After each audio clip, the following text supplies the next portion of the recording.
दिल लगा लिया मैंने तुमसे प्यार करके, ओ तुमसे प्यार करके। हाँ।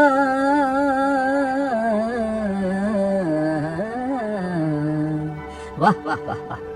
अरे मुझे तो सिंगर बनना चाहिए था, दिल की बातें सुरों में पिरोना चाहिए था, लेकिन क्या करूं, किस्मत ने हथेली में हथौड़ा और लोहा लिख दिया और मैं एक लोहार बन गया।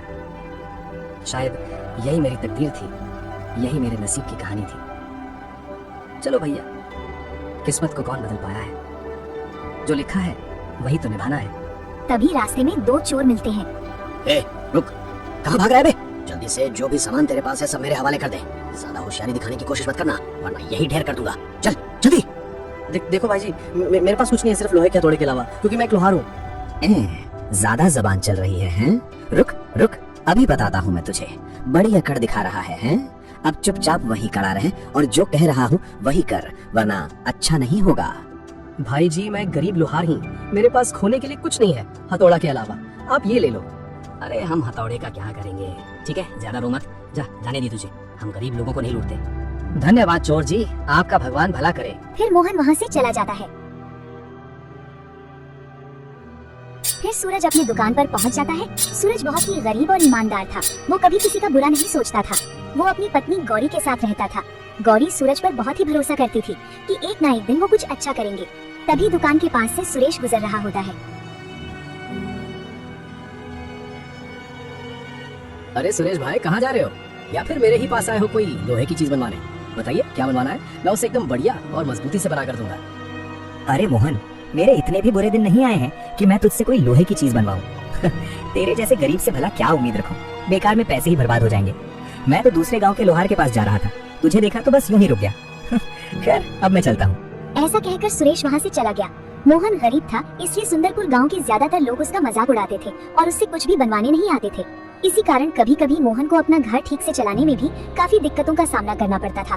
हे भगवान, मैंने जीवन में कभी किसी के साथ बुरा नहीं किया और ना ही किसी का बुरा सोचा, फिर मेरे साथ ही आप ऐसा क्यों कर रहे हैं? मोहन ये सोच ही रहा था, तभी वहाँ पर विकास आता है। अरे मोहन मेरे भाई, किस चिंता में डूबे हुए हो और ऊपर देखकर अकेले किससे बात कर रहे थे? अरे विकास, तू भी मेरा मजाक उड़ाने आया है? गांव के ज्यादातर लोग तो मेरा मजाक ही बनाते रहते हैं। गरीब हूँ तो क्या मेरे पास दिल नहीं है? क्या मुझे बुरा नहीं लगता? मैं यहाँ मेहनत करके अपना पेट पाल रहा हूँ, फिर भी लोग मुझे इतना नीचा क्यों दिखाते हैं? अरे मोहन मेरे भाई, इतनी सी बात पर तुम उदास हो जाओगे तो दुनिया का सामना कैसे करोगे? यहाँ सब ऐसा ही है, कोई किसी के बारे में नहीं सोचता। हमारे समाज में जिनके पास धन दौलत नहीं होती उन्हें सम्मान नहीं मिलता, बल्कि उनका मजाक बनाया जाता है। यही दुनिया का नियम है। तुम्हें बिना हार माने अपनी लड़ाई लड़ते रहना है, एक दिन सफलता खुद चलकर तेरे पास आएगी। हाँ भाई, तेरी बात सही है, मुझे हार नहीं माननी है और मेहनत करते रहना है, तभी एक दिन सफलता जरूर मिलेगी। वैसे तू बता, कहाँ जा रहा है? मैं तेरे पास ही आया हूँ, मुझे सब्जी काटने के लिए एक चौपड़ बनवानी है। अभी मैं तुझे कुछ पैसे दे देता हूँ और बाकी पैसे कल चौपड़ लेते समय दे दूंगा। ऐसा कहकर विकास ने मोहन के हाथ में कुछ पैसे रखे और वहाँ से चला गया। ज्यादा देर ना करते हुए मैं विकास का चौपड़ बनाने में लग जाता हूँ, ताकि कल उसे समय पर दे सकूं। अब आज शाम तक इस चौपड़ को पूरा कर लेना होगा, ताकि मैं कल विकास को उसका चौपड़ समय पर दे सकूं। अभी थोड़ी देर विश्राम कर लेता हूँ, फिर दोबारा काम में लग जाऊंगा। इनकी दुकान चले जाने के बाद घर बिल्कुल सुना सुना लगने लगता है। घर के कामों में लगी रहती हूँ तो इतना ध्यान नहीं जाता, लेकिन जैसे ही सारे काम खत्म हो जाते हैं अकेलापन महसूस होने लगता है। खैर अब शाम होने ही वाली है, वे भी आते ही होंगे। विकास ने जो चौपड़ बनवाने के लिए दिया था वो मैंने तैयार करके रख दिया है, अब वो कल जब भी आएगा मैं उसे दे दूंगा। आज अगर एक और ग्राहक आ जाए तो घर का सारा जरूरी सामान खरीद पाऊंगा, नहीं तो केवल कुछ ही सामान ले जा सकूंगा। तभी दुकान की तरफ से दिनेश गुजर रहा होता है। मोहन उसे देखकर बोलता है, अरे दिनेश भाई, आइए आइए, बताइए आपको क्या बनवाना है? जो भी काम होगा मैं उससे पूरी मेहनत और लगन से तैयार कर दूंगा। आप बस हुक्म कीजिए, आपको क्या बनवाना है? मैं पूरी कोशिश करूंगा कि आपका काम बेहतरीन तरीके से पूरा हो। अरे मोहन, मुझे पता है कि तू कितना अच्छा काम करता है, इसीलिए तो गांव का कोई भी आदमी तेरे पास कुछ बनवाने नहीं आता। सब लोग पास के कल्लू के पास ही जाते हैं और मैं भी वहीं जाता हूँ। मुझे तो लगता है कि तुझे ये काम छोड़कर मजदूरी करना शुरू कर देना चाहिए, तेरे पास वैसे भी ग्राहक तो आते नहीं हैं। दिनेश भाई, अगर आपको मुझसे काम नहीं करवाना है तो कोई बात नहीं, मैं थोड़ी ना आपको जबरदस्ती पकड़कर अपने पास काम करवाऊंगा। आप अपनी इच्छा के अनुसार जहाँ चाहे यहाँ से काम करवा लीजिए। लेकिन हाँ दिनेश भाई, किसी के काम या मेहनत का कभी मजाक नहीं उड़ाना चाहिए। क्या पता कब समय करवट ले ले और इंसान खुद ही मजाक का पात्र बन जाए। भगवान ऊपर से सब देख रहे हैं। और हर किसी को उसके कर्मों का फल अवश्य मिलता है। अरे मोहन बस कर, तू सिर्फ एक साधारण लुहार है, इसलिए ज्यादा जुबान मत चला। छोटी सी हैसियत में इतनी बड़ी बड़ी बातें करना ठीक नहीं होता।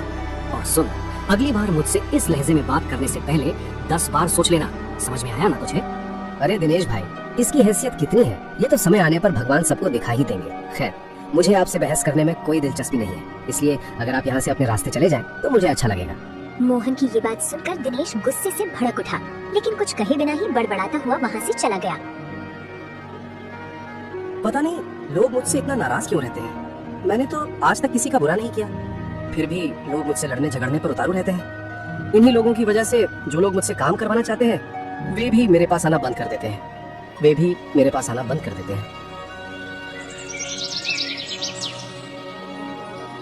आज तो इन्होंने घर आने में काफी देर कर दी। वैसे तो ये शाम होते होते घर आ जाते हैं, लेकिन आज तो पूरी तरह रात हो गई है। पता नहीं दुकान पर ठीक ठाक ग्राहक आए भी होंगे या नहीं। इन्हें तो हमेशा बस ग्राहकों की ही चिंता लगी रहती है। चारों ओर रात का गहरा सन्नाटा छा चुका था। सभी लोग अपने अपने घर लौट चुके थे, लेकिन मोहन अभी भी अपनी दुकान पर बैठा किसी ग्राहक के आने का इंतजार कर रहा था। आज तो विकास के अलावा एक भी ग्राहक नहीं आया। अगर ऐसा ही चलता रहा तो घर चलाना सचमुच बहुत मुश्किल हो जाएगा। मैंने आज तक कभी किसी का बुरा नहीं किया, बल्कि किसी के बारे में बुरा सोचा तक नहीं। फिर भी लोग मुझसे काम नहीं करवाते और ऊपर से तरह तरह के ताने भी सुनाते हैं। मोहन काफी देर तक खुद से बातें करता रहा, लेकिन जब उसे किसी ग्राहक के आने की कोई उम्मीद नहीं रही तो उसने मायूस होकर दुकान से घर जाने का फैसला किया। आज तो शायद गौरी भी चिंता कर रही होगी। आमतौर पर मैं शाम होते ही घर चला जाता हूँ, लेकिन आज तो रात हो गई। खैर, अब शायद रोज ही देर हो जाया करेगी, क्योंकि ग्राहक आते ही नहीं है। पता नहीं क्यों सबको मुझसे ही शिकायत रहती है, लेकिन मैं हार मानने वालों में से नहीं हूँ। मैं मेहनत करता रहूंगा और अपने काम में लगा रहूंगा। अब घर की ओर चलना चाहिए। फिर मोहन अपना सारा लोहे का सामान लेकर घर की ओर निकल पड़ता है। वो बस लोगों के बारे में सोच सोच कर काफी उदास और टेंशन में अपने घर की ओर जा रहा होता है। अरे जी, आज आपको घर आने में इतनी देर क्यों हो गई? आप तो आमतौर पर शाम तक घर आ जाते हैं, और आज भी आपने कुछ राशन नहीं लाया। कुछ दिनों में घर का राशन भी खत्म होने वाली है। गौरी, मैं तुम्हारे सारे सवालों का जवाब दूंगा, लेकिन पहले मुझे थोड़ा हाथ मुंह धो लेने दो। फिर 2 घड़ी चैन से बैठकर तुमसे सारी बातें करता हूँ। आज का दिन बहुत भारी था। सच कहूँ तो आज मैं बहुत ज्यादा थक गया हूँ। तन में बिल्कुल ताकत नहीं बची। बस थोड़ा सा आराम कर लो, फिर तुम्हें एक एक बात आराम से बताऊंगा। अच्छा, पहले आप ये तो बताइए, आज आपको इतनी देर क्यों हो गई और घर का सामान भी नहीं लाए? क्या कोई बात है? आप मुझे थोड़े चिंतित भी लग रहे हैं। कोई बात हो गई क्या? गौरी, तुम्हें तो पता ही है कि गांव के ज्यादातर लोग मुझे ताने सुनाते रहते हैं और मुझसे कोई काम भी नहीं करवाते। जो 2-4 लोग मेरे पास काम करवाने आते थे, बाकी लोगों ने उन्हें भी भड़काकर मेरी दुकान से दूर कर दिया। आज तो पूरे दिन में सिर्फ मेरा दोस्त विकास ही एक चौपड़ बनवाने आया था। ऐसे में घर का सामान लाने लायक पैसे भी नहीं जुट पाए। बस इसी वजह से मेरा मन बहुत उदास है। अरे जी, आप तो हमेशा मुझसे कहते हैं कि जीवन में कभी हार नहीं माननी चाहिए। परिस्थितियाँ कैसी भी क्यों न हो, हमें अपना हौसला बनाए रखना चाहिए, तभी तो जीवन में एक न एक दिन सफलता जरूर मिलती है। और आज आप खुद ही इतने मायूस हो गए। नहीं गौरी, मैं हार नहीं माना हूँ, बस बुरा लगता है। मैंने कभी किसी का बुरा नहीं किया, फिर भी लोग मुझे ताने सुनाते हैं और मुझसे नफरत करते हैं। जो 2-4 लोग मुझसे काम करवाते थे, उन्हें भी बहला फुसलाकर मेरी दुकान से दूर कर दिया गया। बस यही सब बातें मुझे चिंता में डाल देती हैं। कभी कभी मन बहुत टूट जाता है, लेकिन फिर खुद को संभाल लेता हूँ। खैर, तुम चिंता मत करो, मैं हार मानने वालों में से नहीं हूँ। मेहनत करता रहूंगा और जीवन में आगे बढ़ता जाऊंगा। एक दिन मेरी मेहनत जरूर रंग लाएगी।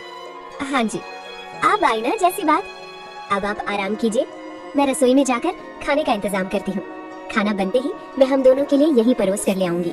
ये बोलकर फिर गौरी रसोई में चली जाती है। हाँ, गौरी भी मेरे बारे में बहुत सोचती है। अगर मैं उसके सामने यूं ही चिंतित रहूंगा तो उसे भी मेरी चिंता सताने लगेगी। इसलिए उसके सामने हमेशा मुस्कुराकर और हिम्मत से रहना ही बेहतर है। बेवजह उसे परेशान करके मैं उसकी चिंता क्यों बढ़ाऊं?